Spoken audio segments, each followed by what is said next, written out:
Do you want revenge? I'm going to tell you how to get it in just a second.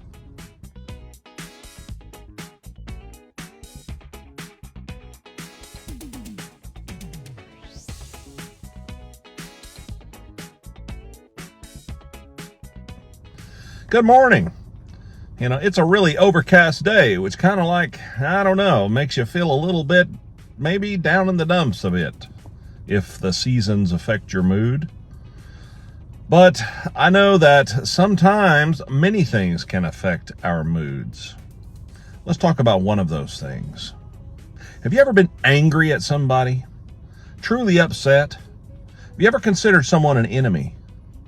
Have you ever hated someone? Have you ever wanted revenge? I remember right after 9/11 how I felt about terrorists. And I have to admit, I wasn't feeling very charitable. I wanted them all gone. And I think that's a normal human response. I remember being upset with people for the wrongs that they perpetrated on me. I remember that. I think we go through life and, people do things that upset us.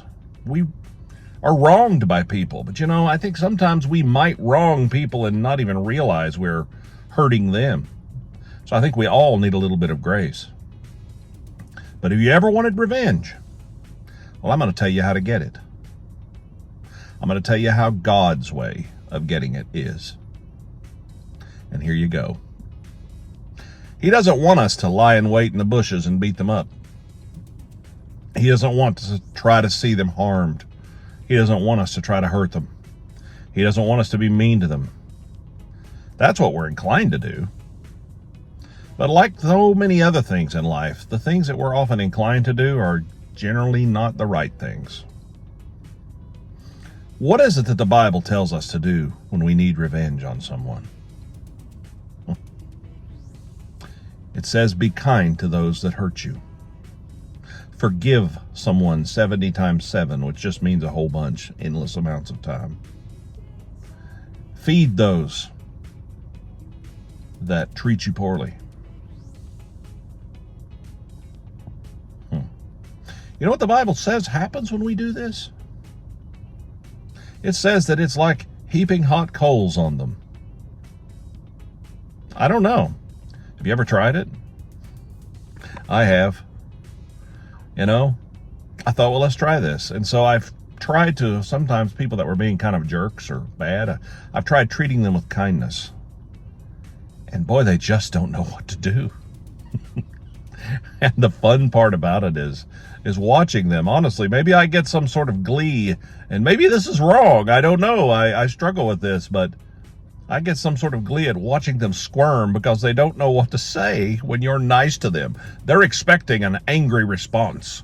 They want to fight with you, but if you just don't, a lot of times they're like, I don't know what to do. It's really funny to watch happen. But God tells us that if we treat people decently, even though they treat us poorly, that vengeance is His, thus saith the Lord.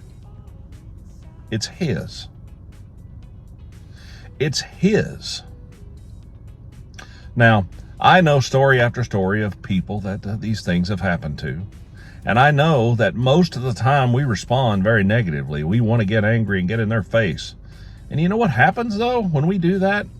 About 99% of the time, when we get angry and we try to do these things back to people that have hurt us, we end up sinning ourselves. I know I do.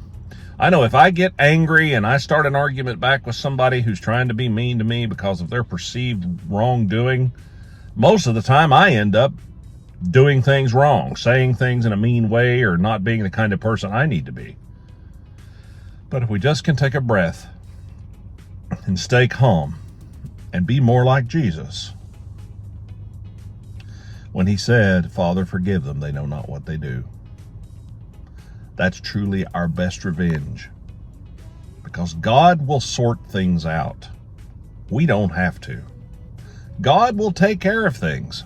We don't have to. It's His job, and he gladly takes it on. We don't have to. Now, is there a time for righteous anger? Of course there is. Jesus drove people from the temple because, honestly, they were being dishonest in the temple. They were taking advantage of people and the poor, and Jesus just doesn't tolerate that. But he didn't do it in a sinful way. He did it in a way that was appropriate. There's a time to stand up and take action, but we have to be very careful because we can cross that threshold into sin if we're not very, very careful. So how do you get revenge? You heap kindness for when people treat you poorly. Treat them well. Boy, that's tough. Have a great day. See you next time. Be kind to each other.